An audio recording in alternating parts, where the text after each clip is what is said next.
But we are going to do a special episode of Connected. Connected is a show that everyone that here knows what it is. That normally has Federico Viticci. Okay. But he could not make it. So we do have a very special guest, Federico's American cousin. Oh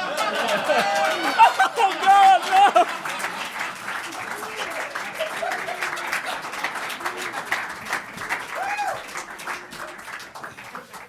no! Considering this is a mostly audio-based program, we have Marco Arment here with us. Marco is wearing a wig. Did you own this before the show? A few hours before the show. You look very good, though.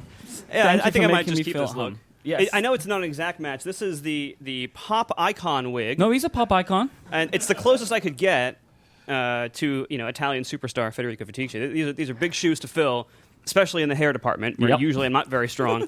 And so this really, I feel like maybe this is the new me. It's a good you. I like this. Really you. good. New York likes the new Marco. Yeah. Well, shall we get started? Yes. Am I going to wear this the whole time? You don't. It's up to you. Yeah, you brought it on. There you go. Just on a scale of 1 to 10, how itchy was that? A little, yeah. Maybe 3 or 4. But it would have gotten to a 10 by the end of the show. A nightmare level of itchy. Yeah.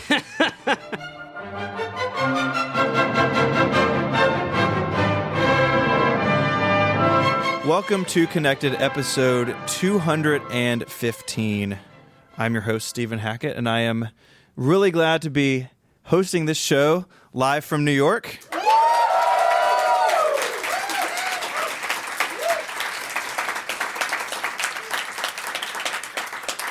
This very special live episode is made possible by Text Expander, PayPal, and Timing, and I am joined on stage by my co-host and my co-founder of Relay FM, Myke Hurley. Hello.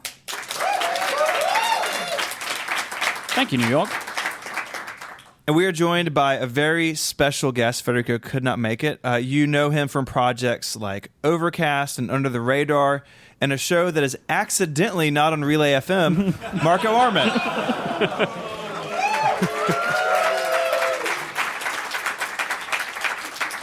Should I try to be Italian, like fettuccine, or should I just be like, hi? That's what he says most of the time. Yeah. So, right, yeah. you got it. DiGiorno. Do you have strong feelings? Well, thanks for coming, everybody. I'm so sorry, Federico. The ghost of Federico will rain down. Look at it this way. He'll never miss another one after this. That's true.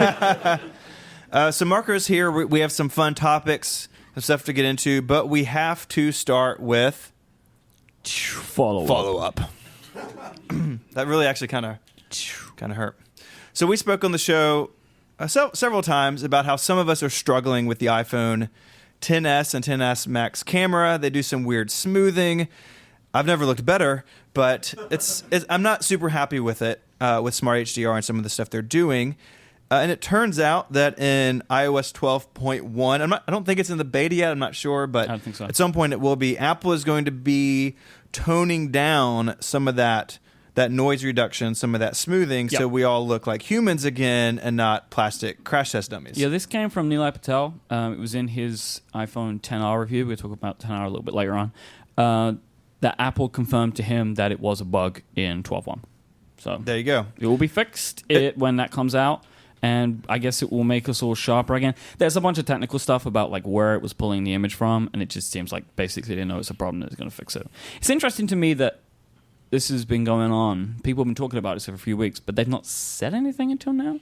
I mean, Apple doesn't like being... Like, they would much rather talk to a single journalist and let that sort of go on its own than I think have a big statement about it. Sure. Anyways, so we can be happy about that, I suppose. Myke, up next, your mysterious clear iPhone XR case. It's the curious case of the clear case. As predicted by some of us, seems to be non-existent. I mean, I don't know what to do about this. It was in a press release that went to some Canada, places. that's not a real place. And That's the next stop on my personal tour. Nice knowing you. Toronto. I'm looking Nice forward knowing to it. And there is the iPhone XRs. You can pre-order them, but there's no cases from Apple at all. It's really weird. In the store, there's some OtterBox cases and Belkin screen protectors, but that's it. So I don't know what's going on with that. I think clear case is the best idea for this phone. I don't know why Apple isn't making anything. It seems a bit strange. I don't know if maybe it's going to change on Friday. That probably isn't intentional. Like they probably just like they didn't get them done in time or something. Like I can't, because like they make so much extra money on those attachment sales. When you buy the phone, you get accessories with it. Yep. And everyone does that. And like just they make because so it's much colors doesn't mean they wouldn't make a case, because they make a big deal of the colors of the other phones as well, right? They're just not bright colors, but like the gold and the silver and the ever-changing space gray. Like they like to they talk about that. Well, and they've been here before. Like they've made colorful phones before, phones that looked really great without cases before, and they know the reality is most people are going to put a case on. So if they don't have one for sale on day one, they're just going to lose that business to third parties. That's why I think there's no way this is intentional. I'm guessing we see cases pretty soon. Yeah, at some point. Maybe the AirPower team was in charge of the case. They figured AirPower will be done. We'll just move these people to the 10R case. That's what I'm going with. Yep. Finally, we have some good news for you Safari users out there. I think there are probably 3 or 4 of you here. In the new Why Safari... are people cheering for Safari? I don't know. I like Safari. Yeah, but like enough to cheer about it? I don't know. Like it's like a real specific Marco love. has a Safari tattoo. It got a bit crazy backstage. Yeah. So the new Safari technical preview, which is like a sort of a beta fork, and stuff eventually makes it down to Safari for us regular humans, prefers color scheme media query. So it will basically tell the browser the system is in dark mode. This website should load its like dark mode CSS if it has it. Yep. And so this is what we kind of wanted, because if you're using dark mode in Mojave, the second you go out on the internet, your eyes melt from your skull. It's like when they open the Ark of the Covenant in Indiana Jones, face comes off, which is like a medical condition I want no part of. Yep. Is that a medical? No. So it feels like it could be. Yeah. So that will be sort of an automatic thing. So I'm looking forward to that. I'm going to be doing it on 512 because 512 is very bright. And I've gotten some. Actually, had a listener actually send me a CSS file saying, "You don't have to do any work; just do this." So I'll be implementing that. That is someone who so badly wants it. Yeah. That they're just like, "I'll give it to you." Yeah, just please. Your Use website is very just bright. It's very bright. It is of its time, which is a long time ago. So that's exciting. My question is, will Marco.org be implementing a dark theme? Well, I need to start writing there first before anybody. Right now, no one's really visiting it because even I'm not visiting it. So, but once that changes, maybe. But you always write these longer pieces, and by the end of it, we'd all be blind. Yeah, well, most people are reading on their iPhone anyway. We all know it's true. Yep. Maybe a listener will submit some CSS to you. Yeah. They don't have to do anything. I have to remember how to update it. Do either of you guys use dark mode? Do you use dark mode on your Mac? No, I don't at all. I tried it for 10 minutes, and I just didn't like the way the system stuff looked, even without the web page issue, which is a big issue. But even without that, I didn't like how Finder windows and Mail and everything. I just didn't like how any of them looked. You? I'm not using it either. I used it in the beta for a while, but I just kind of came to a point where it's I just don't like this. And I'll have other problems with the interface, like the appearance manager stuff, like the transparency, all that's wrong. I do really miss that I can't have a dark menu bar and dock in light mode everywhere else, and I haven't found a way to trick the system into doing that. Okay. But so I'm in light mode. I don't love it, but dark mode, I thought it was going to be for me, but something about the contrast or something just really, I get lost. I kind of, where'd that window go? It's all muddy and not for me. I don't have any Mojave Macs, so. Still run a Snow Leopard. I wish I was. It's a good. I can hook you up with an installer CD later. I brought it with me. It's in my Go Pack. Great Market installs. All right, let's take our first break and thank our friends over at TextExpander for their support of this show. TextExpander helps you communicate smarter.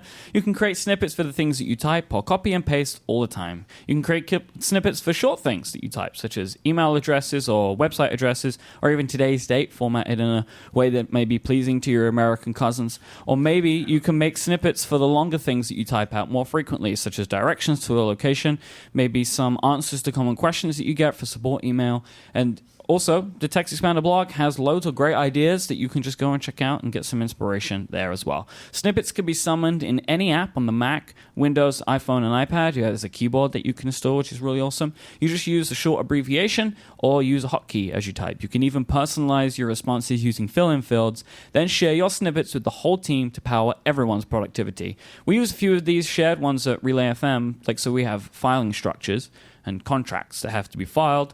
So Carrie, who works with us, she created this incredible snippet which has the exact file format that she wants, because I'm terrible at naming things. It's just like contract 1 2018. Yeah. So Carrie was like, we can't deal with this anymore. So she created a wonderful snippet with a bunch of drop downs and really great fields and checkboxes and stuff. And that was all done right with TextExpander. You can go to textexpander.com/podcast right now to get 20% off your first year of a subscription with TextExpander. That is textexpander.com/podcast for 20% off your first year. Our thanks to TextExpander from Smile for their support of this show and Relay FM. So we are recording this episode sort of in a weird time to be in the Apple world, because there's a new phone coming out tomorrow. And an event next week. An event next week. Very peculiar. When we were planning this tour, there was a lot of stress around, like, okay, if Apple does a fall event, if they do it the week before, we have a lot of stuff to talk about. If it's the week of, we're all going to die. If it's the week after, it's like, so like really we had 3 versions of this. But the 10R... Best timeline. We're on the best timeline. We're on the best timeline. But the, at least in podcast world, I don't know about the rest of the world. Oh, come on. But the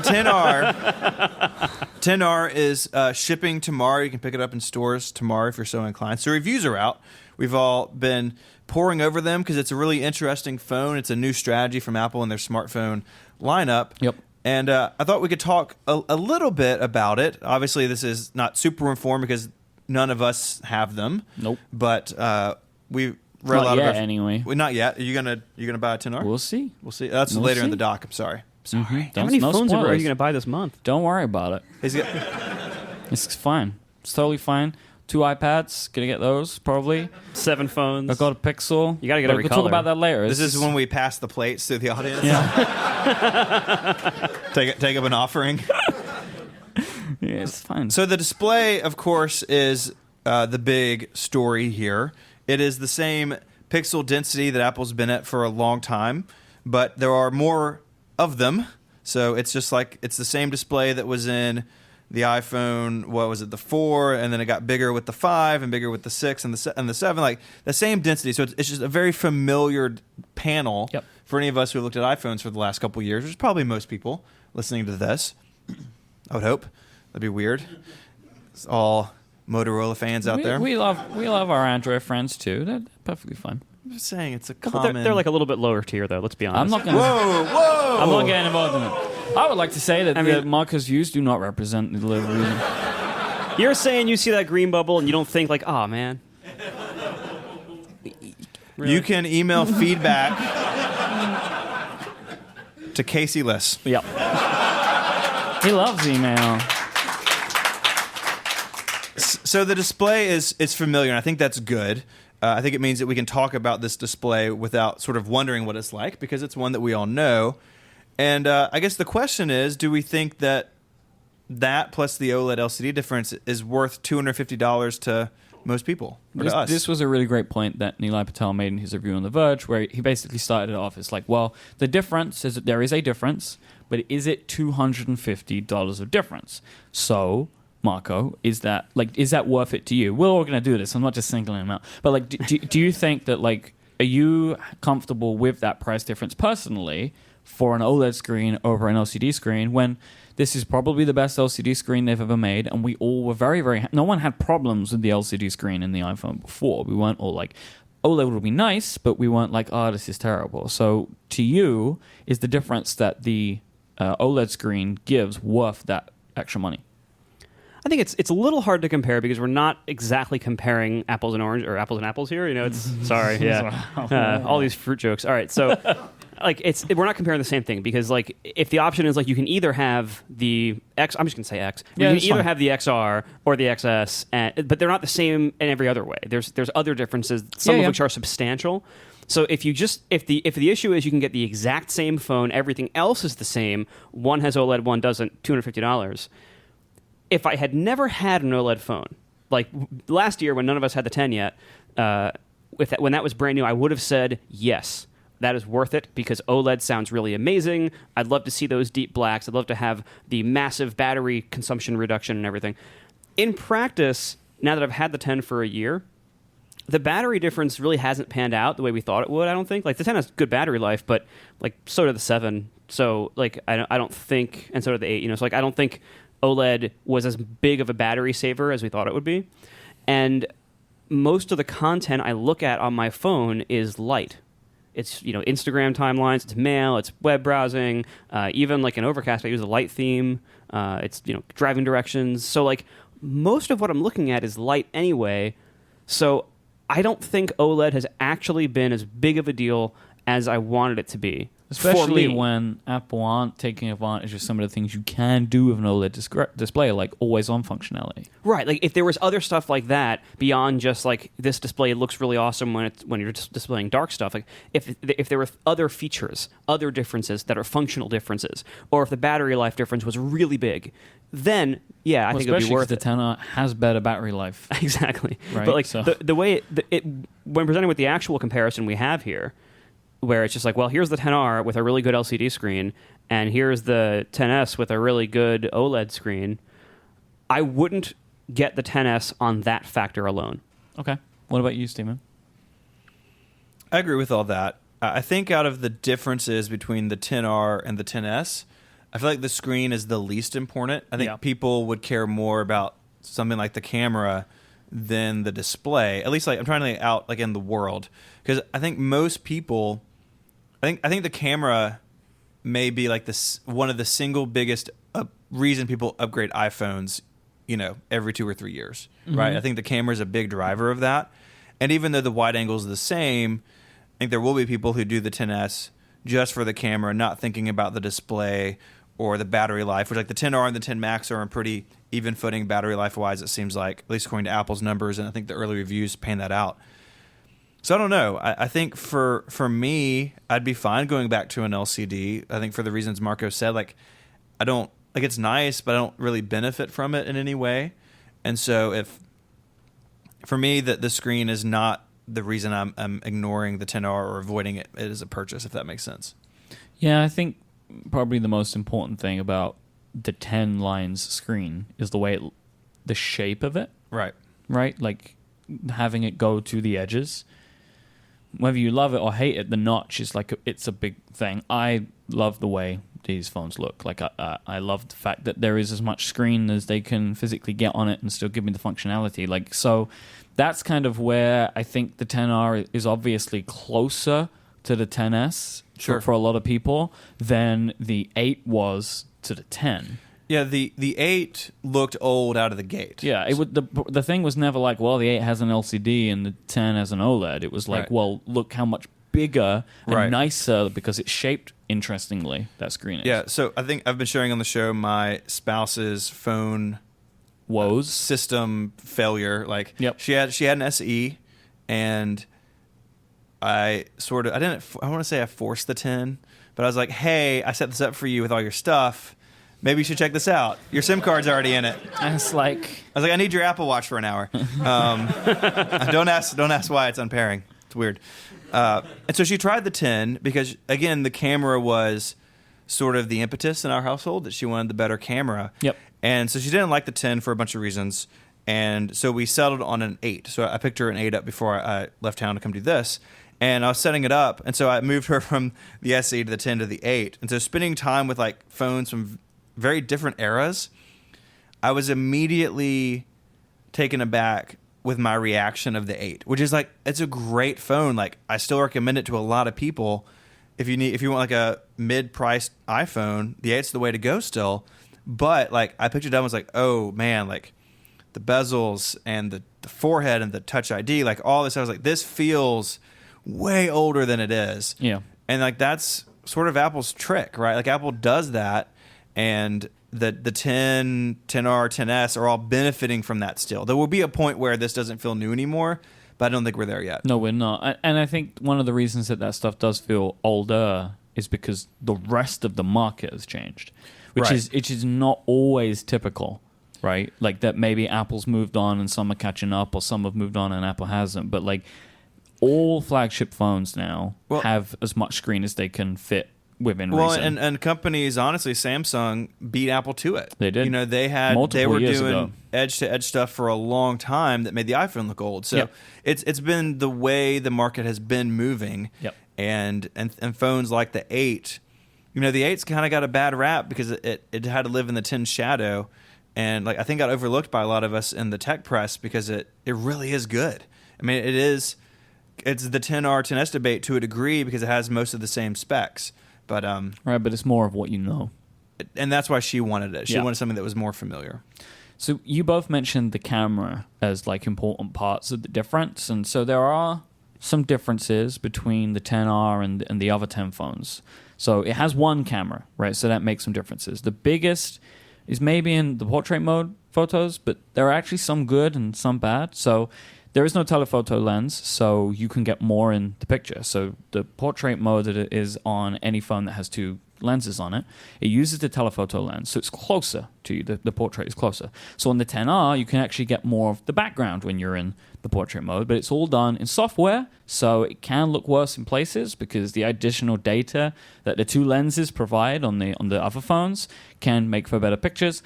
But also, interestingly, because it's using the regular sensor, the wide angle sensor, on the 10R, low light performance in portrait mode is vastly better.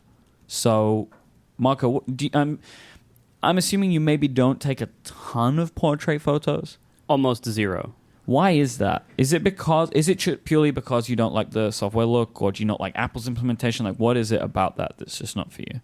Both. I mean, I don't like fake blur. It does look different from real, actual, depth of field blur from actual optics. It doesn't look nearly as good. And among all the phones that do it, Apple seems to have the worst algorithms for it. I think the Google line has shown over the last couple of years that like they're just better at this. Mm-hmm. And Apple's always able to show off a few shots that look really good, and then when you get the phone and you try it, like half your shots that you try with it, like someone's ear is blurred off. Or like their glasses is like super typical. Yeah, or like they have their arm like they had like their hand on their waist, so they have like this little triangle in between their arm and their stomach, and that triangle is super sharp in the background, and the rest of them is not. Like I do often stand like that, like I'm some sort of Mac superhero. Like it seems like the Apple portrait algorithm just fails so often in such common ways that it's kind of like Siri, where once I try it and it fails a certain number of times, I just kind of stop trying it because like I just don't want to fail anymore. So I just I tried it and I stopped. And then when I got the 10S, I tried it there too, and it didn't work there very well so far either. I got like one good shot out of it that I posted to Instagram, and then and that was it. Everything else has been weird. So I don't really use the portrait feature, which is why like I shouldn't be as much of a fan of the 2x camera as I am. I also, whenever I do use the 2x camera, or I'm in a situation where I might use the 2x camera, the fact that it's not as good of a camera is actually very apparent, especially with the 10S. I believe the telephoto camera was unchanged from the 10. So with the 10, you had the wide angle and the telephoto, and the telephoto was a little bit worse than the wide angle.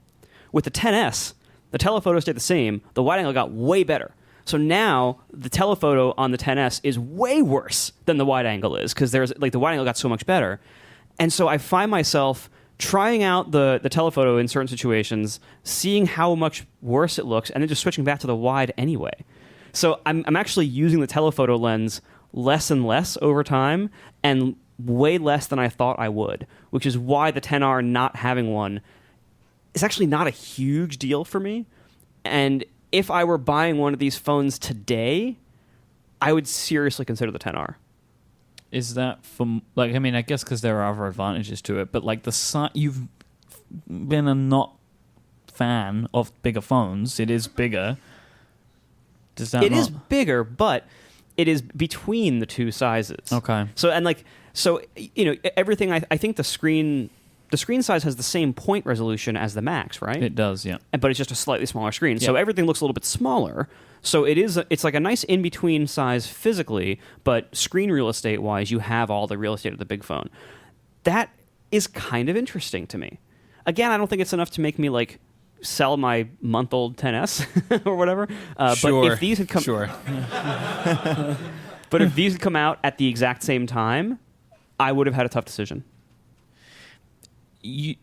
Yeah, okay. I can see that. Because I was going to say, like, do you not always go to the very tippy top of the line, but you don't, because the Max is that, right? Like, it's got more of some stuff, and it's the most expensive, but that isn't necessarily where you go, even when the Plus phones actually had a lot more features. Exactly. And as we talked about earlier with OLED, like, I would have thought that I would have definitely gone with the high-end one if I had never had these features before. If I had never had the telephoto lens, if I had never had an OLED screen, I would have gone for that thinking it would be a huge difference I would actually value quite a lot. But now that I'm seeing real-world situations of the telephoto lens and of the OLED screen, I'm realizing, yeah, actually, I probably didn't need these things.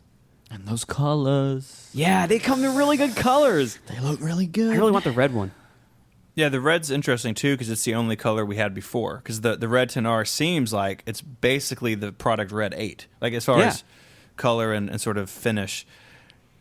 You know, for me, I thought about the 10R for a little while, thinking that, okay, everybody I work with, podcaster, tech people, are going to do the 10S or the Max. And I thought it'd be interesting to have the point of view of a 10R user. But I do use the telephoto lens. I agree with you that the difference is more noticeable now. It totally is. But there are sometimes I can get a shot of one of my kids doing something or something funny or, like, I don't know, some sort of wildlife. I don't know, like somewhere where I can wildlife? be. You have a lot of funny wildlife in in New York. It's Yeah, like It's full of funny wildlife. yeah. Have you ever seen an armadillo? They're hilarious. Like a little. Anyways, so I like the options it gives me. I will use the wide angle if that will work for the situation. But I like having the option, and so yeah, I went with the Max, and I'm happy with it. I'm not gonna change over. You mentioned being happy. I like being happy. We like to talk about happy things on this show. We have a happy commenter later on. But for now, thinking about these phones and comparing them, Stephen had the idea earlier. Why don't we each pick a phone that made us the happiest? Which iPhone over its history made us the happiest? But the idea is it made you the happiest when it was new. So Yes. like because that factors out like what I would do is like, well, this one made me happy, but this one's more like historically important. I can sound smart, so I'll pick that. Please subscribe to my YouTube channel. But so something that like we were just happy with out of the gate. Yep. So Mike, do you want to go first? The iPhone 3G. I got up at 5 a.m. to go get that phone. I waited in line in the cold. Right, so this is the second iPhone. I had an original iPhone. Right. But the iPhone 3G, I mean, it came with the App Store. And I know that they came at the same time, but like, I remember getting my iPhone 3G and setting up the App Store and downloading like Super Monkey Ball. And like, it was... It's everyone's first app. incredible, right? Like, I was so excited. Like, I remember vividly like standing outside like, an O2 store, which is a carrier in England. Because at first... they were the only place you could get them. Right. Like we had one carrier like AT&T, right? Sure. So you had to go to one of their stores. And so I remember waiting outside, and it was like there was a couple of people there, and the line grew, and nobody knew how many the store was going to have, right? So it was like, will there be 2? Because it was like that, the store then, right? Like you had no idea if the store would have like a small handful of them. And it also had GPS. And I was leaving later on that afternoon for my first kind of like trip without my parents, and was going to Paris. And the idea, and it worked out, having GPS with the maps was awesome, because before you had to just kind of work it out on your own, right? Like, I guess I can read maps now, or at least try. And so like that phone, like thinking back to it, like it hit at just the right time. It came with a bunch of incredible enhancements, like the beginning of the App Store, right? Like having a phone that was just what Apple gave you for so long, and then it had all this other stuff to it. And it hit me at a time when like I was like saving for an entire year to get it. Like it was just kind of like the perfect thing. Yeah. And it came in. Did it come in 2 colors? It came in black, and I Black and believe white. the larger size you could get in white, but just the larger capacity. I probably got the white. I think I got the white one. I've got a 3GS in white, and it looks good. And it's the only iPhone that I kept for like a couple of years. I didn't get the 3GS. I loved my 3G. It was great. Rocking that original processor. Mm-hmm. No video. Yep. What about you, Marco? The iPhone 4 holds a special place in my heart because I loved Retina, but I think the one that was kind of the most mind-blowing for me, that kind of gave me that like satisfaction, like this is amazing, is the iPhone 5. I don't think it gets a lot of credit like historically because it wasn't that important really like for a lot of the stuff, but at the time, like that was the first screen size change, and the screen just seemed massive, which is hilarious now when you look at the SE. Like it now was like a looks hilarious, skyscraper. right? I know, right? But like I can fit one more email on screen. Yeah. Whoa. Hooray! Yeah, like I think it grew by like 88 points or something like that. So it was like one table row made or two like it was very small, but it was a big deal at the time. We got like an extra row of apps on the home screen as well. Yeah, right. Yeah. Exactly. I remember when they announced it, it was like I remember these things. It was on a pedestal, and they spin it around, and I freaked out when I saw there was an extra app. Yeah, I was like, yes, home screen editions.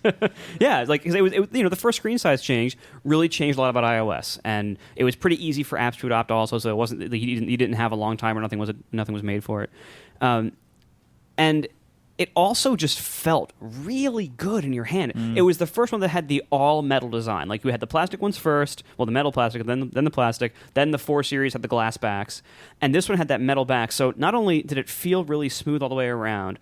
It also, if you remember, it felt impossibly light. Like because the 4 having double glass, that actually was pretty dense, pretty heavy. The 5 was a bigger phone that actually was noticeably slimmer and felt really light in your hand. It was the first space gray too, right? Well, that was the black one, black. and the 5S looked way better, but like with the actual gray and everything. But the 5 for the actual transition it was also the first LTE phone. Like that was because before that you only had LTE and the iPad 3, which sucked. Yep. And this was like it was finally like good LTE with like the low power chipset and everything. So it was a really good phone. It really moved forward in a number of major ways. And I remember like standing around in certain places like holding that phone. I remember like at like a certain mall I was at, like I just had this snapshot in my head of like holding my iPhone 5 and feeling like, man, I can't believe it's so light. It felt like it was empty. It was really cool. Yeah, that's a really good pick actually. I think the 5 the design was so good it stuck around for the SE, right? Like it just kept going. It was a great design. It was also the first with Lightning, so it's kind of the first modern connector on the phone. I didn't even think about that. You're right. More 30 pin. Rest in peace, 30 pin. God, can you like press in the sides? Yeah, it's like a SCSI cable in there. Just get in. You gotta have a Terminator. Yeah, because it was one orientation only, right? You would somehow put it in 3 times to get it right. It's like USB. Oh man, 30 pin. God. Mine is a very specific pick. What a surprise. So mine is the Verizon iPhone 4. Why are there so many fans of this? It was a great phone. It was a big deal in the Most US. importantly, the antenna brakes were even on both sides. It was symmetrical, unlike the 4 that had the 3 brakes. That's really important to me as who I am. So I had leading up, I had an iPhone 3GS, but sometime in the 3GS era, I actually had to leave AT&T for like coverage reasons, for something that was important in my life at the time. And I had to move to Verizon. There was like no way around this. Like my phone straight up didn't work at a place that I spent hours and hours where I really needed my phone to work. Yep. And there's just kind of stuck. And so I experimented with Android. I bought the original. We all make mistakes. The original Motorola Droid.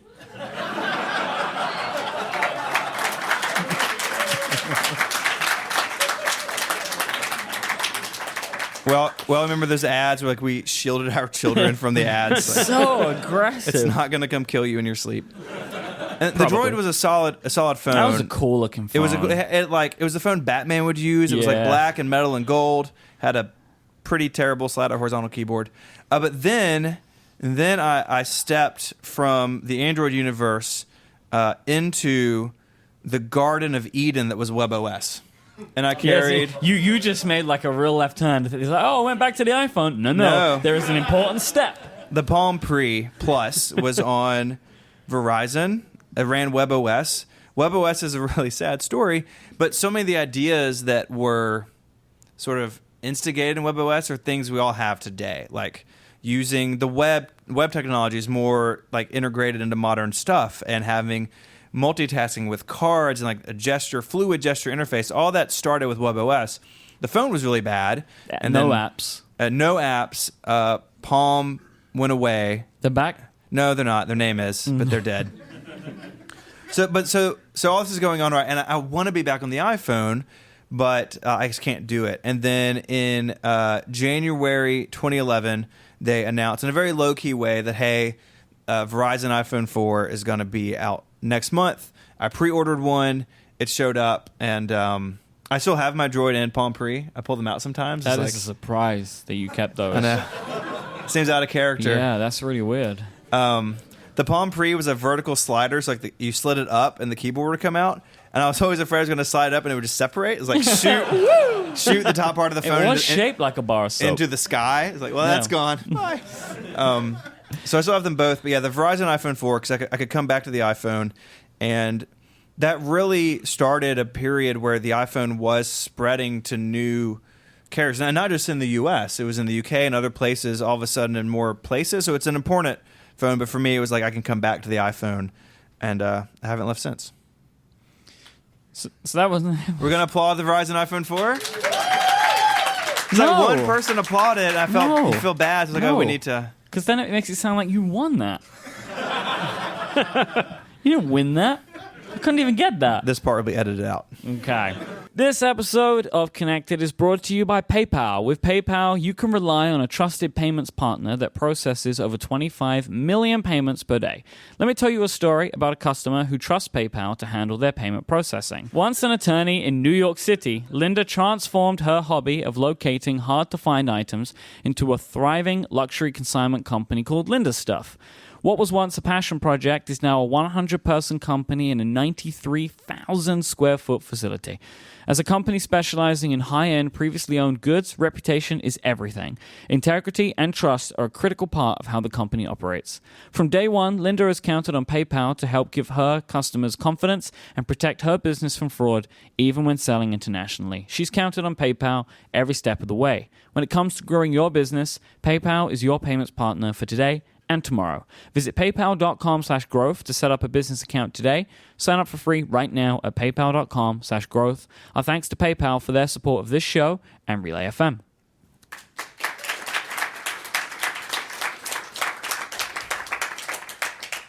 Okay, so we are going to transition now into talking about the event next week. Kind of.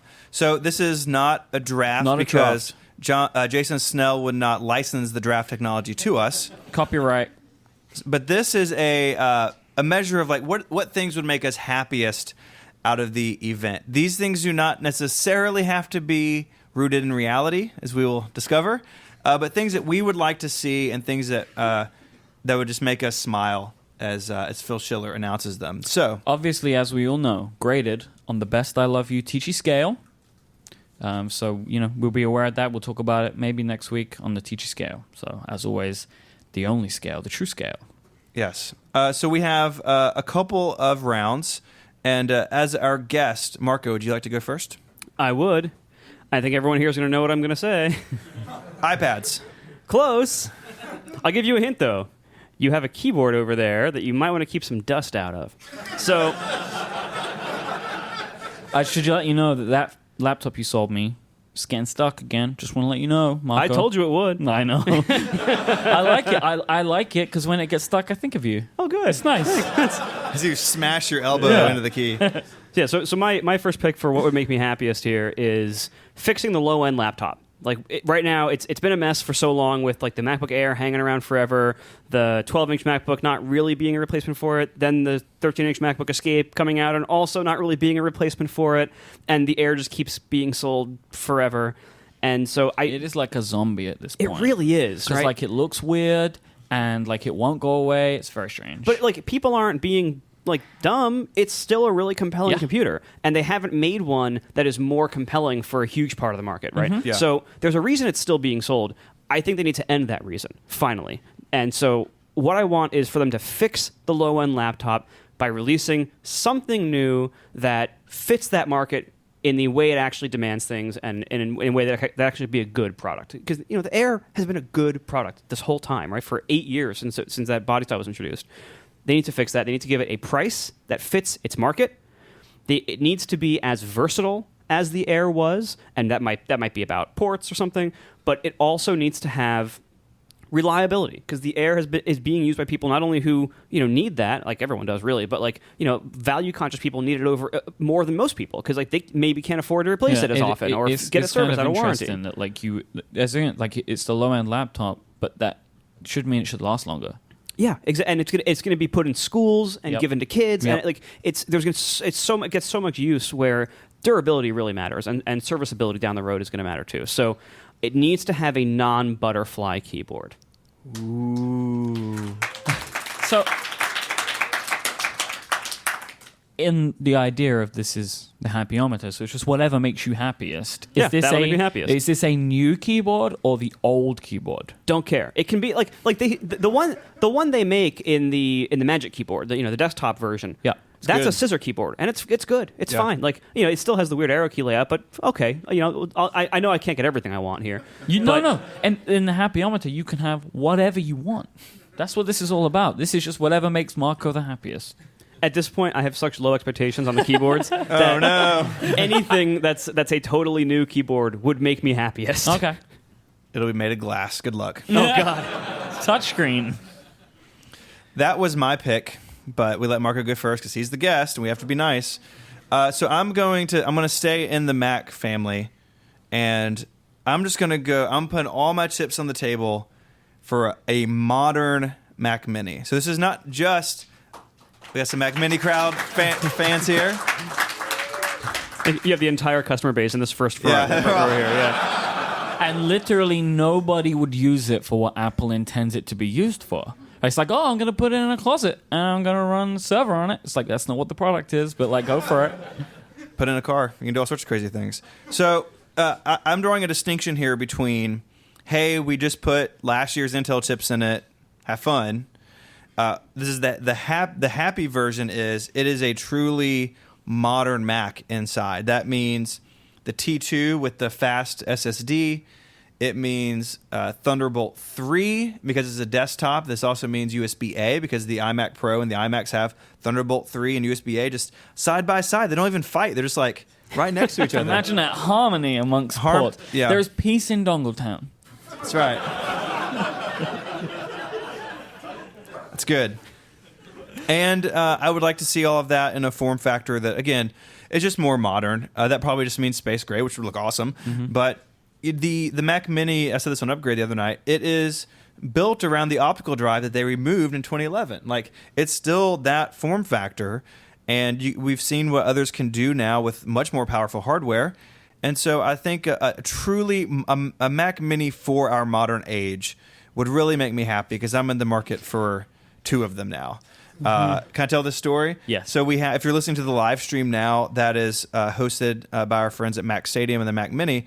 That we've had there, the Ethernet died on it, so we're streaming through a dongle, and that really, really makes me feel uncomfortable. I like it. So I like it. It's fun. So It's a bit danger. It feels that way. Maybe we can get like some flames painted on the side of the dongle. Oh, it goes faster. Make it go faster. Do you honestly think the new Mac Mini wouldn't require a dongle for Ethernet? In the Happy Land, Marco, it has 10 gigabit Ethernet, just like my iMac Pro. This is an expensive machine you're building This Mac out Mini here. costs Here's the $4,000. thing, though. Like in all seriousness, like the Mac Mini as originally conceived, like you mentioned this in Upgrade, like it was originally conceived as like this cheap Mac desktop to attract Windows users. So the whole point of the machine was to be cheap, to attract desktop It was users. to slot into something that already existed, right? Right. That market barely exists anymore. Yep. And what the Mac Mini needs to do now is not necessarily to be super cheap. because low-end buyers tend to buy things like the MacBook Air. They tend to buy low-end laptops instead. So what it needs to be is the gap filler. It needs to cover a whole bunch of different uses that the other machines just can't because of their physical size and attributes, right?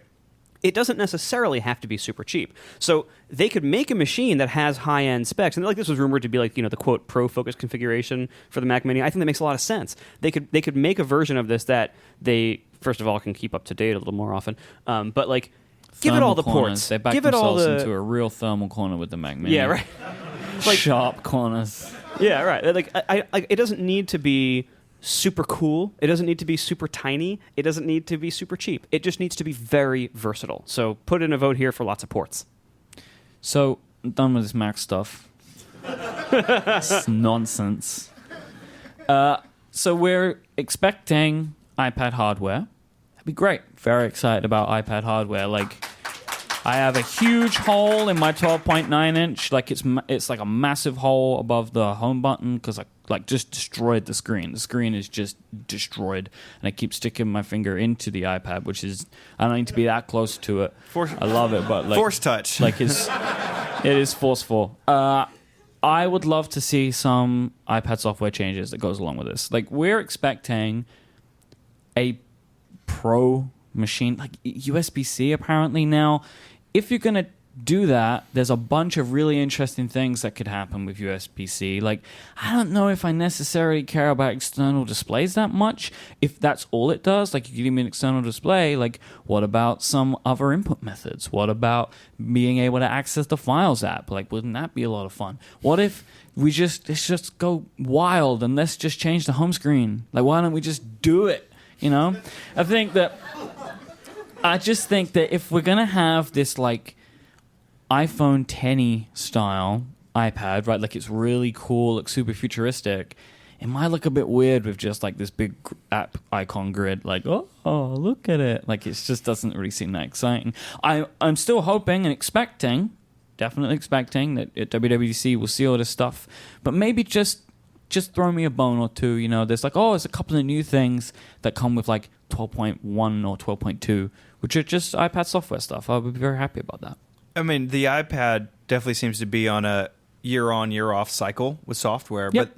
But the sort of the wild hair there is the 10.2 or 2? It was 10.3 that added all that classroom stuff and things like that. And so there is some precedent for them to do sort of a mid-cycle thing on the iPad, and I think that'd be great. I think that the iPad for me is held back by like some pretty fundamental things, and that's not hardware. Like, the hardware is great. Like, my 10.5-inch iPad Pro is way more powerful than I need it to be, and this one's going to be even more so, assumedly.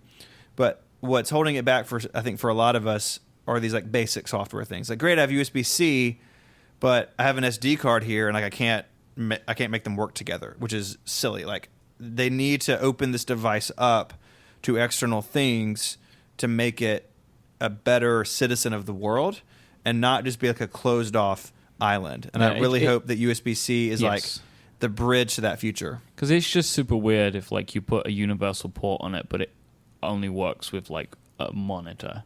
Like, that's it. It'd be disappointing. And so yeah, I'm on board with this 100%. Because like things like editing audio, it's like, yeah, I can put it on Dropbox or something, but like I have it on an SD card. Like, I'm recording an SD card right now, and sort of like shoving it into the inside of your iPad. There's no way to get it in. And also, like, what if you're on a plane, or what if you're in an area that doesn't have good cell coverage or something? Like, it's nice to be able, like, you can't just rely on cloud storage for everything when you have literally, like, here's a memory card, here's an iPad, there's files on this I need to get here, and there's no way I can do that without involving the internet. Like, right, that's weird. I know you guys use SD cards a lot, so that's why you're focusing on it. But like, if you put USB-C on this thing, it's hard drives, like actual just hard drives that are USB-C. You should just plug it in, and something should happen. Hook an SSD RAID right up to an iPad. Sure, that'd be awesome. There's a lot of data you got to deal with. Yeah, you can just tape it to the back. Tape like a few of those Samsung T2 drives or whatever. T5. Yeah. Oh, now we're talking. That'd be great. Yeah, people have been asking for expansion. All right, Marco, you're up. All right, so this is round 2. Mm-hmm. My happy thing next, whatever we're calling this, not a draft. Not a draft. Not a draft. Just happy stuff. I want to see a completely redesigned Apple Pencil. And so if you look here at Mike's iPad here, there's an Apple Pencil that is stuck to the top of it in like a notebook pen loop It is thing. the Leuchtturm 1917 pen loop, Marco. Yes. So it is also enclosed in a metal like pen-shaped barrel shield thing that goes around it. it. That is the Kaweco grip. Naturally, right? Like the number of hacks that he has to do to make this thing feel good in the hand, comfortable to use, and always with him. Not to mention the fact that we haven't seen it charge yet. I stand by the charging. I stand by the charging. So it's, Now your pencil's paired with his iPad. Yeah, right. Sorry. I feel uncomfortable. I think our friendship reached a new level.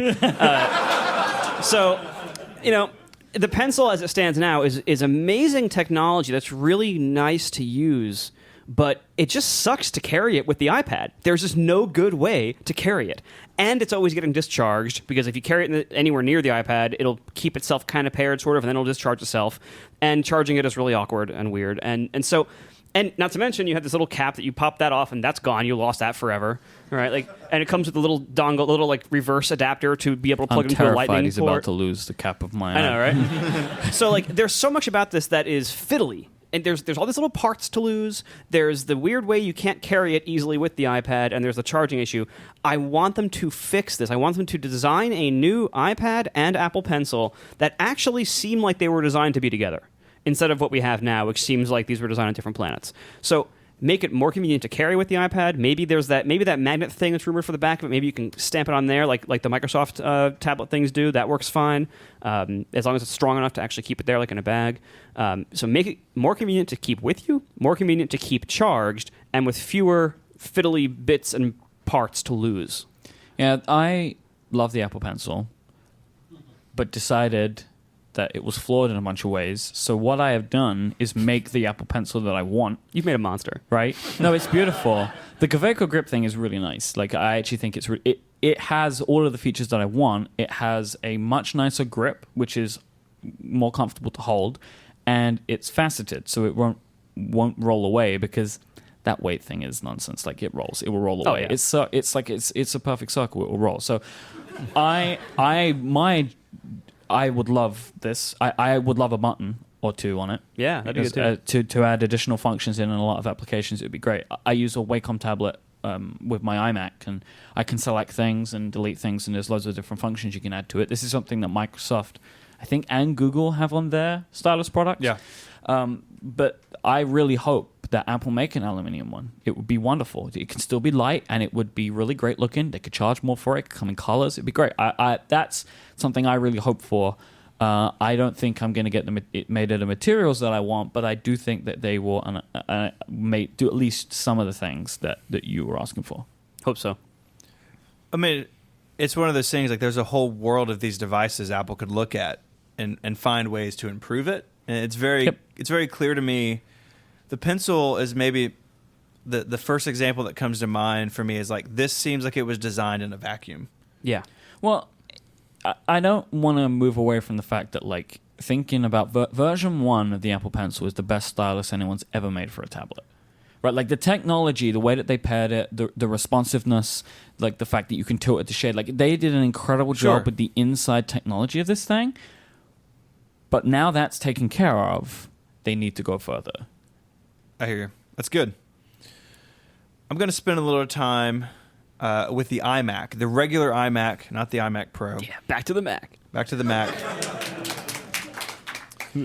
I have a lot of complaints about the iMac line.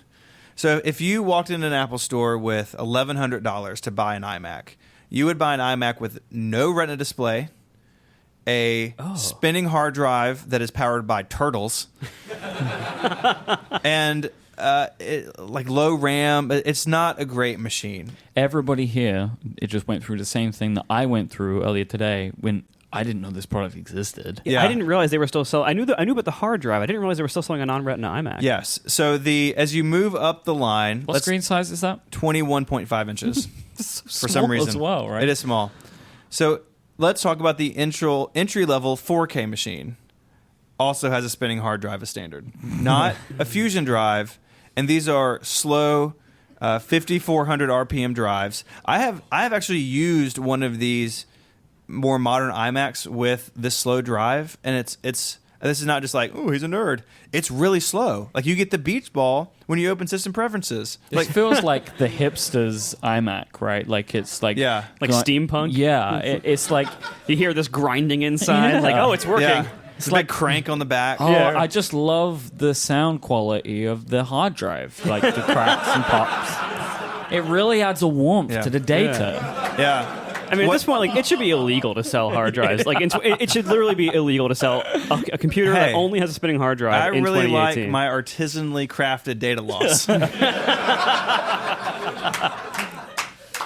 So the iMac is due for processor upgrades. Those chips are available. I fully expect to see them. I would like the core count to go up, but especially in this low end of the line, you've got to get rid of the non-Retina and sell it to kids and education only, whatever.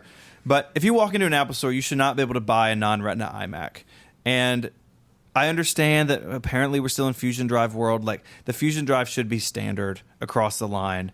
You should not be able to buy a machine that boots from a hard drive. The only two that do are this El Cheapo iMac and the Mac Mini. And I feel like if the Mac Mini is going to be updated to at least a Fusion driver in my world, like the dual SSD modules, this iMac's got to come along for the ride, at least to the Fusion drive land. Because it is kind of funny that, like, I mean, the Mac Mini has a hard drive because the Mac Mini's so old. Right. This iMac is not that old. It was revised not that long ago. Yeah. And so it's, to me, I just think about the person coming to the Mac for the first time, and they're not buying the iMac Pro. They're not buying the MacBook Pro with Touch Bar, especially if they're a student or they're, maybe they're a young adult, kind of out on their own for the first time. That they need a new Mac, a family machine, or a family machine. Absolutely, that's a pretty bad experience. And if it's someone's first experience with the Mac or the first one that they've bought for themselves, like, is that the impression Apple wants to leave? I don't think it is, because like, these machines are just not responsive. They're slow. They're more prone for data loss. It's just not a good look. And so I think it would make me really happy with all the processor stuff and 6-core on the high end. Fix this low-end iMac mess and make these entry models something that Apple could be proud of. I'm actually optimistic that this might be the time for that, because they're clearly going through a major Mac architectural transition where they're clearly going to spread the T2 architecture far and wide. Like, what they want to do is get all the Macs on this T-series architecture, but for lots of security reasons and just the amazing SSD performance and everything else. Like, it's a great architecture, and they're pushing hard on it right now. That's why I think we're seeing a MacBook Air replacement and a Mac Mini replacement this fall, because I think they want to, for lots of security reasons, I think as fast as possible, they want to get all the Macs sold on the T2 land. And I don't see them shipping this T2 architecture with support for spinning hard drives. So I'm guessing that that all new Macs from this point forward not only have the T2, but don't have spinning hard drives. And if they're going to go through that kind of update for the iMac, please change the Retina screen, exchange to a Retina screen, because if they drop the spinning hard drive and still sell non-Retina, I will cry. Yeah. Darren, like, is this the same with the MacBook Air? There shouldn't be Macs with non-Retina screens now. Right. And I think we're finally... I mean, look, the first Retina product was the iPhone 4 in 2010. The first Retina Mac was 2012. It's been a while. Yeah. We shouldn't have any more non-Retina devices from Apple anymore. I want iPad trackpad support. All right. So it's a couple of things. I mean, one, just being able to scroll through web pages would be nice. To be able to select text would be nice in the way that you kind of can with the software keyboard stuff. But let's imagine that there's going to be external monitor support. I would like my iPad to maybe be over there, and I could use a trackpad and could do everything. Also, I have started to think kind of more seriously about the ergonomic impact of these devices. So I've been putting my iPad on a stand. I'm using my Apple Pencil for a bunch of stuff. But I would also really like to have a trackpad there to, I mean, in the beginning, I guess at least, to just allow me to do some basic stuff. But ultimately, when we start to see this weird cross-pollination of iPad and Mac apps, that it might work really great to have a trackpad with an iPad. So that's what I would like very, very much. Very much, in fact. I mean, the rest of the world is doing this, right? You look at Google, you look at the... Yeah, we just saw that, like, what is it, the Pixel Slate? Pixel Slate. Has a trackpad? It's super buggy, but that's a story for a different time. Yep. But the Surfaces, I mean, you walk into a Best Buy, anything you can buy running Windows 10 that's decent is going to have a touch screen, but it's going to retain the trackpad. And we're going to take touchscreen Macs off the table for a second. The iPad is coming at this from the other side, where it now feels a little out of place that you have to reach up and touch the screen for everything. You know, users of these other devices, like I see them, I got friends who use them, and they move very fluidly from the screen to the trackpad to the keyboard, and there's real benefit there to a user. You know, for me, it's the same as you. It's the ergonomics of it, and also sort of just the speed of it. Like, if I can keep my hands horizontal, I can work sort of more smoothly, and it makes a ton of sense here. And we could joke and say, oh, well, you know, what's a Mac, what's an iPad, but the rest of the world doesn't... They're moving towards being the same thing. They That's are, what's happening. probably. Sorry, Marco. Yeah. But the rest of the world doesn't... I thought you were on my team. I am. The rest of the world doesn't care about these distinctions, and it seems old-fashioned that Apple continues to. Really simple way to think of it. Every multi-touch gesture that you do on your iPad, you can just move to a trackpad. That's just a basic way to do it, and it will work from there. Absolutely. Also, I feel like it would dramatically improve one of the iPad's biggest like slowdowns when you're trying to get a lot of stuff done, which is text selection and text movement of cursors and everything. Having a trackpad with like a cursor that could just say bam and click right there, that would be so much faster. Like, I know you can use your finger, but you have to wait for the insertion point to come up, and it's just slower and less precise. So to have a fast, precise point input method that could be tied into the text selection system to make it work more like Macs and PCs do would, I think, dramatically improve iPad productivity. Well, because the software version on the software keyboard is wonderful, but I use my iPads with hardware keyboards all the time, like Apple intends. Yeah, and like me too. Yeah, and like when I got the iPad Pro and I got the smart keyboard with it, that dramatically changed how much I use my iPad. Like, I love it so much more with a real physical keyboard. Yeah, I can get so much more done so much faster on it that way. It's one of the best keyboards Apple makes. Honestly, it is. I love the smart keyboard. Dust can't get in underneath that fabric. Yeah, all of my keys have worked the entire time. You asked too much. Yeah. All right, this episode, we have one more round of picks, but before we do, let's thank our final sponsor, and that is the fine folk over at Timing, who make the automatic time tracking app for macOS. In today's fast-moving world, the next distraction is right around the corner, which makes it harder and harder to stay on track of your projects and determine how much you really worked. That's why you need an app to help you stay on top of your time. But manual time tracking can be an interruption. Timing is different. Timing automates your time tracking to save you as much time as possible. First, it will automatically track how you spend time on your Mac, broken down by app, website, and document. It's very similar to iOS 12 screen time, but for the Mac. Plus, Timing offers more advanced tracking, including manual stuff, and a wonderful dock mode. You can end up with a lot of data to work through, so Timing will let you use drag and drop to create rules that automatically categorize your time for you.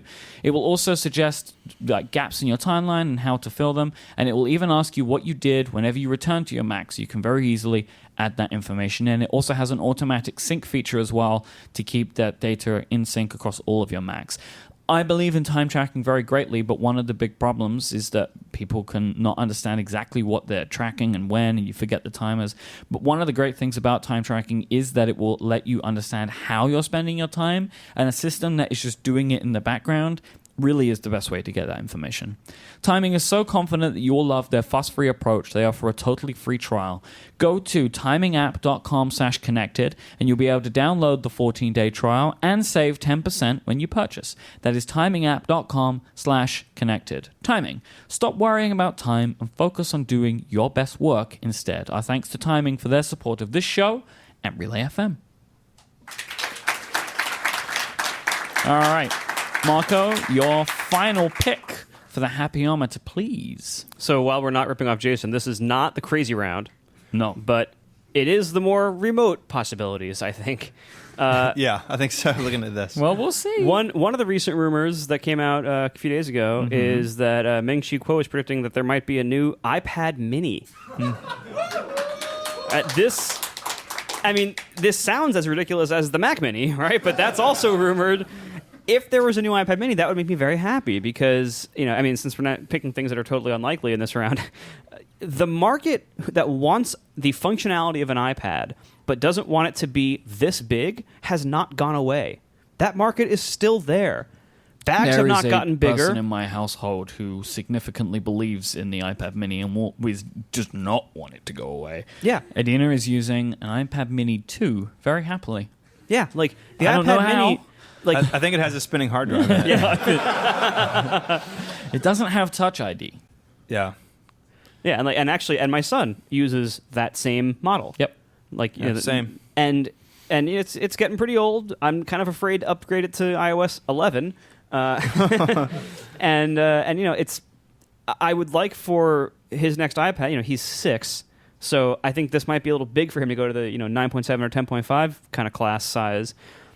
I really want that size to continue to exist, and for the last couple of years, it hasn't looked like it's going to, and nothing will replace it. So I really hope they actually do a new iPad mini, even though it would probably have lower end specs than most of the iPads, and they would still have a weird segmentation challenge to prevent schools from just buying only them because they're the cheapest one instead of buying the new $329 iPad or whatever that one is. So I don't know how they would price it. I don't know what they would put in it. I don't know whether it would have pencil support or anything pro like that. I just want this product to keep existing because there are people who use it who want that size and for whom the big ones are too big. It's just like the Mac Mini. It really is. They're kind of like the mini lines. It's kind of similar in that way. There are people that really want them, and they're really old now, but they keep existing. Wait, the people or the devices? Both? I don't know. So I have a headcanon for this because the iPad mini rumor did come up very last minute. I would imagine that Tim Cook uses Siri, texting. He's not going to type. He's too busy for that. Oh, yeah. So he tells Siri to the hardware team, hey, we're going to make a new Mac Mini. But Siri garbled it, and so he goes 6 weeks later, and they've made a new iPad Mini. He's like, what are you doing? We're supposed to do a Mac Mini. And well, we already made this, and so you might as well put it on sale.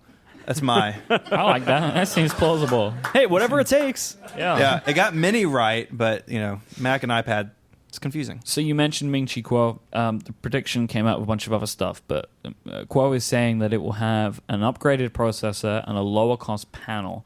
It might not be shown off next week. He kind of says he's not sure about that, but it is coming apparently. It could be a website refresh. Yeah. Yeah, it doesn't need to be a big thing. It doesn't need to be high-end. It doesn't need to be fancy. It just needs to be people who want this product want to be able to keep buying them with newer guts in them more than every 10 years. If that's all it was, just a processor and a different panel. That's enough. But it would be a waste of time to put it on stage, right? You would have other stuff that you could probably spend more time on. When they introduced, I think it was the iPad Mini 4, it was with an iPad Air event. I'm pretty sure it was the 4. It's we also have the iPad Mini 4, and Phil's like, what's an iPad Mini 4? It's the Mini 3 with Touch ID. 2 sentences 12 years ago, and we're still here. So I mean, to be fair, that really was all it was. It's literally all it was. I'm in the same boat. My kids have an iPad Mini 2. I did put iOS 12 on it. Don't do that. Thanks. It's not good. Also, he's going to lose flight control. Oh, man. Yeah, keep him in the world where flight control exists. Yeah. Please. This is a happy time. Keep him happy. This would be awesome. I think too that obviously you have kids in schools, and I agree with you. I don't think it'd have a pencil, but I kind of wish it would. The iPad Mini is such a great size. It'd be kind of great to have a little tablet for sketching, and I could see people liking it because it's extremely portable, and you could use it as a notebook, as actual physical notebook replacement. But I think that time's probably past. But it would make me happy too, most definitely. So my last one, I'm leaning hard into this makes us happy. This in no way is a prediction. This in no way is a prediction. I can't underscore that enough. It would make me happy. It would make John Syracuse happy. Happiest of all. Oh, but boy. most importantly, it would make Casey miserable. I would love to see a Mac Pro preview. Now, Yeah. Mac Pro. this is totally a WWDC thing, and it'll be out the end of the year. I understand that, but a boy can dream, and this boy dreams of Mac Pros. I have an iMac Pro. I'm extremely happy with it. It will be my computer for a long time. It's the best Mac I've ever owned. I really love the all-in-one lifestyle. Marco, you've been converted to this as well. We just don't have cables everywhere. It's like, it's all here, and you can take it to the beach and do whatever. I honestly wanted for that. That sounds awesome. But if this event is going to make Mac people happy, and I think it will, why not just go all the way? Like, why not make them all the way happy? Because it's really far away. Why? Why does it take so long to build a tower? Like, Dell does 32 a week. Like, just do it. You know? Triangles are pretty hard to build. If they make a triangular Mac Pro, I am done. Like, I'm gonna build a Hackintosh. You know they're gonna do something weird. You know, like I know. they can't just make a tower. Like they can't swallow their pride. They're not, honestly, they're not confident enough to just make a tower. I know. They need to show off. They need to do something crazy and innovative. So, you know, so like it's gonna be something weird about it. You know there is. So I don't know about y'all referring to the audience, but when I travel to different cities, I end up in Apple stores. Like, I've been to 5 in the last 3 days. And they're all amazing and different in every way. But there's a table in the Apple Store that I call the table of extremes. There are 4 things on this table. There's the regular iMac, which is fine, whatever. They have the iMac Pro, which is like, go Team Space Gray. But then they have a Mac Mini, just one. And they have the 2013 Mac Pro. Which... I've never owned one. Both of these 2 gentlemen have. Neither of them own it now. And I see it, and I'm just like, what happened? And we know what happened, right? We know that they designed something that was silly, and they couldn't put additional parts in. I was so excited to buy that machine. I know. We bought that nothing but a problem. Like, it did crashed. the worst thing any computer can do. It just completely would freeze, just and just lose gone. recordings. And it would lose all of my audio. The only thing to do was to unplug it from the wall, which is good for computers. They like that, and it would do it like every 2 days. Yeah, and that Pro market is still hurting from that, and the iMac Pro has taken care of some of us. Like, I want to see what the Mac Pro is, but it's not on my radar as an upgrade. Like the iMac Pro. Really? Like I know like the thing on Connect is haha, Stephen buys things and returns them. Marco and I are the same in this way, but at least, like, I'm not under any delusion here. I know I'm going to buy it.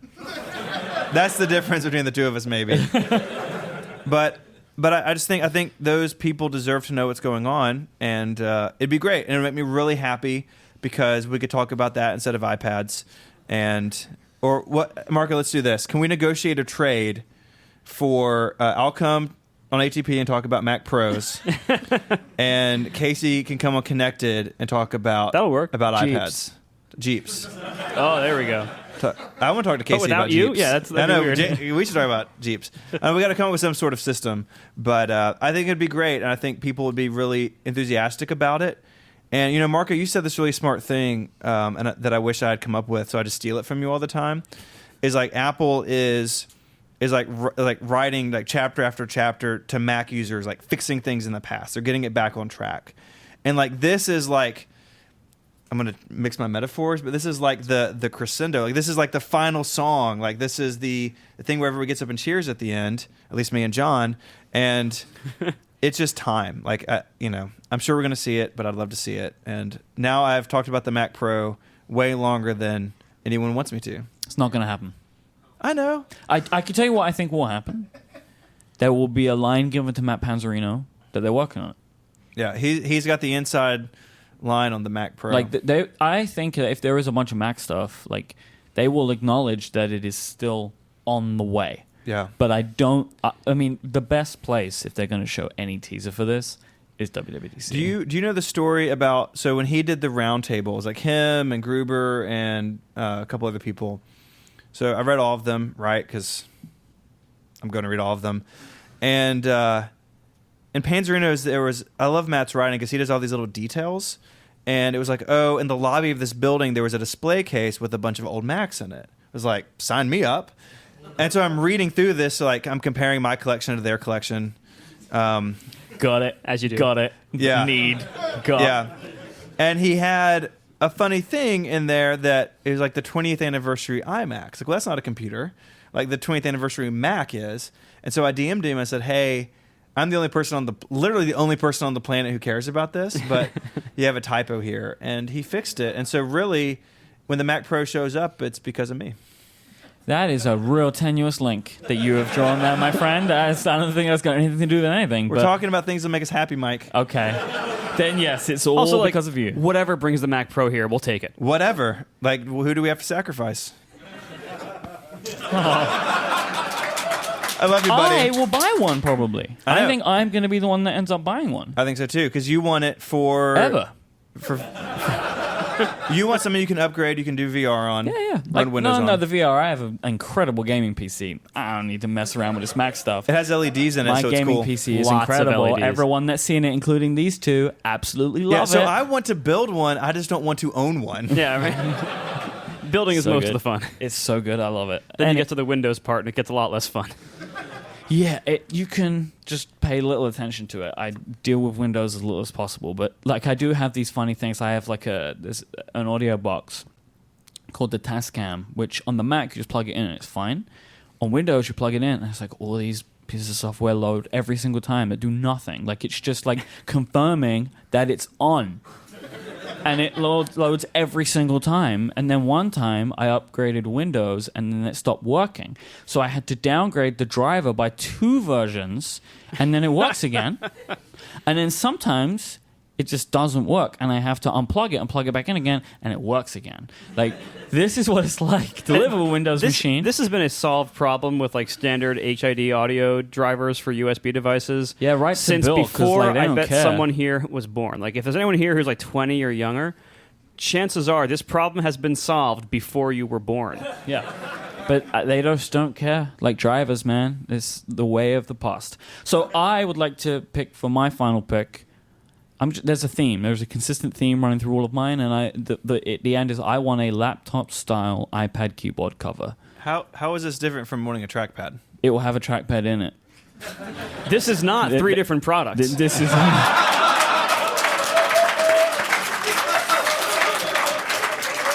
There is a difference. There is a difference. So with my 12.9-inch iPad Pro, I'm a very, very happy user of the Bridge keyboard.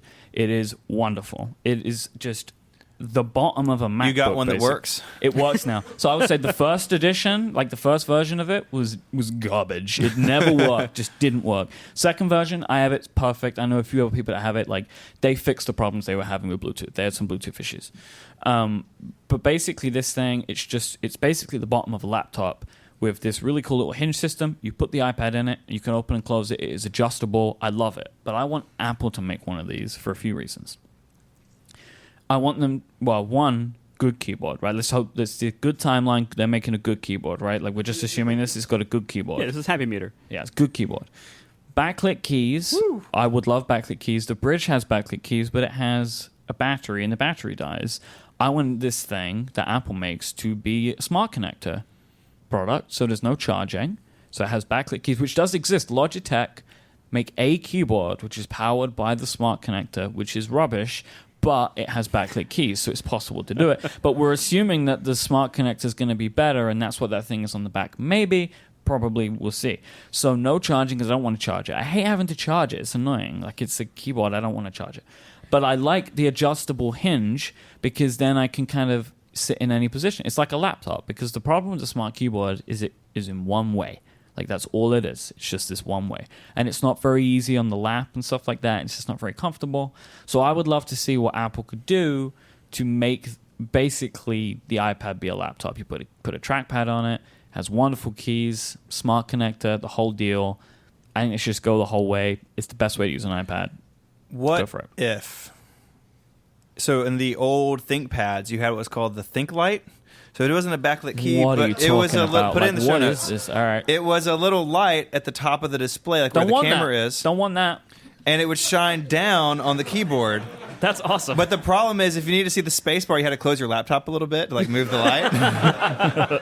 So maybe they do that on the iPad. Maybe that magnet connector is pretty high up on the back. It's to clip on a light. Man, those cracked like it. the hardware. Yeah, that's it. Look how good that Weirdness looks. of the ThinkPad. There was so many strange things that these things did. If Apple only made software, Like the little red nubbin thing. if Apple only made So software strange. and I could run macOS on anything, I would put it on a ThinkPad. Oh yeah. 100%. Man, Casey's dying right now, not being able to be in this episode. Yep. I know. Okay, so we'll do a ThinkPad episode, and you can have him on. Backlight would be awesome. I know I like talk on the show a big game, but I use my iPad a lot, and I use it a lot in particular. Like, I don't like bringing my laptop in from my studio because then it means like I've brought work into the house. But if I have like to do a little show prep or to do some email in the evening, can't get work done? No, real work is done on the iPad. Is but what, what saying. kills me, honestly, because I'll do it in the evening. Maybe we're watching TV, or maybe even, my wife's gone to bed and I'm going to stay up for a little bit.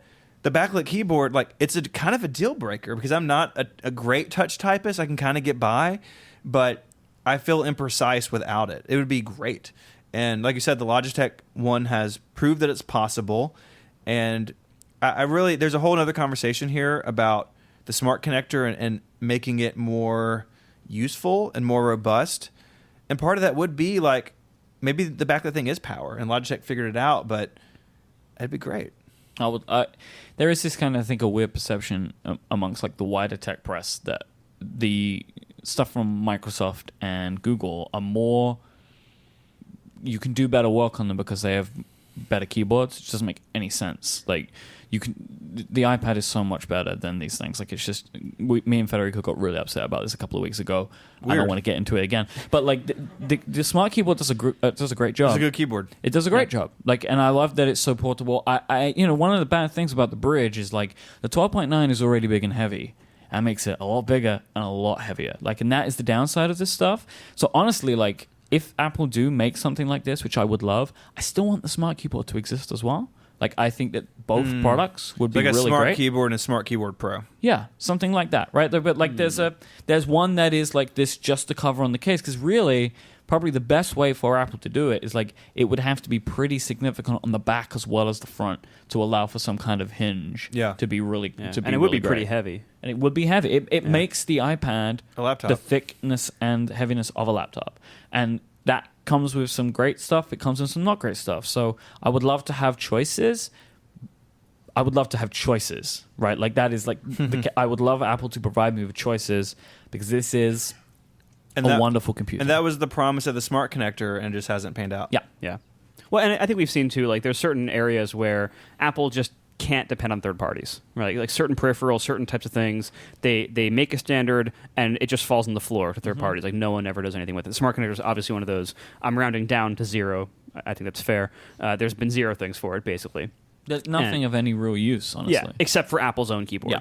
Yeah. And so, like, this is an area where, like, if Apple wants the useful things to exist in this category, they have to make them themselves. Maybe they just license smart connector dongles. Ooh. Plug anything into it.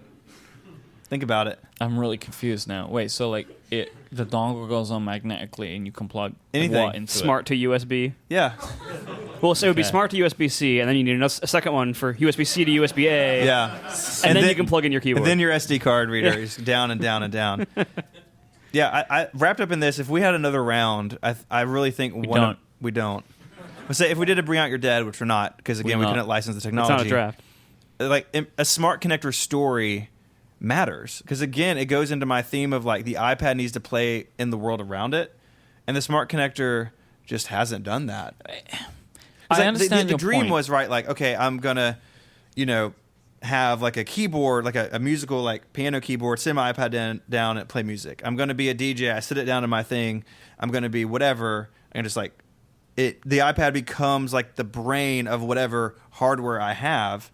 Like that, maybe that was me just being too hopeful. USB will probably be the thing that does it. I think I understand what you're saying, but I think that the smart connector, like Google's, like Microsoft's, all it really needs to do is just be a great connection to the keyboard that the company makes. But Is that because that's what it's become, or is that because I just don't think it needs to be Well, it's more. because most of the iPads don't have it. Like most of the iPads that are out in the world that are being sold every day or that already are out there don't have this connector. So if you're point. a hardware maker trying to make like a brand new, like a piano kind of keyboard, are you going to put USB on there or are you going to put the smart connector on there? Like if you put the smart connector on there, you can only work with this very expensive line of the select few iPad Pros from the last 2 years. Whereas if you just make it USB compatible, you can work with every iPad and many of like the other makers' devices as well. Like it's a new API that allows people to interact with things that are plugged in with USB-C inside of their apps. So like great. this keyboard that you want, you just plug it in by USB-C and it works with some app. That's it. piano. That's how it works. That's how piano is played. Some music is made. Beats me. So is that it? I think that's it. Everyone feel like we've expressed our happiness? Eventually. We will check in. We'll check in next week, I guess. Until then, if you want to find the show notes, if you want to find what we spoke about, you can find links to all this stuff at relay.fm/connected/215. It's a big number. If you want to get in touch, there's an email link there. You can find us on Twitter. You can find Myke at IMYKE. And Myke is the host of a bunch of shows on Relay FM. So if you like Connected, there's probably something else that you would like to. Check out Upgrade. Check out these other shows. You can find me at ISMH, and I write 512pixels.net, and again, host a bunch of shows on Relay FM. And of course, you can find our guest each and every week on the Accidental Tech Podcast with John Siracusa and Casey Liss. You can find him also every week on Under the Radar with David Smith, where they talk about running a small business and being a developer and something about APIs sometimes I don't understand. It's a good show. And once a month, he eats weird stuff with Tiffany Arment on Top 4. That's basically the pitch. And you can find Marco on Twitter. You all know where because we all are singing the song in our head now. S.I. No, that's weird. That's the wrong different, one. That's the wrong different one. guy. Right? Yeah, sorry. So until next time, guys, say goodbye. Ciao. No, it's... Wait. You went out of order. Yeah. See you later, everyone. Bye. Adios.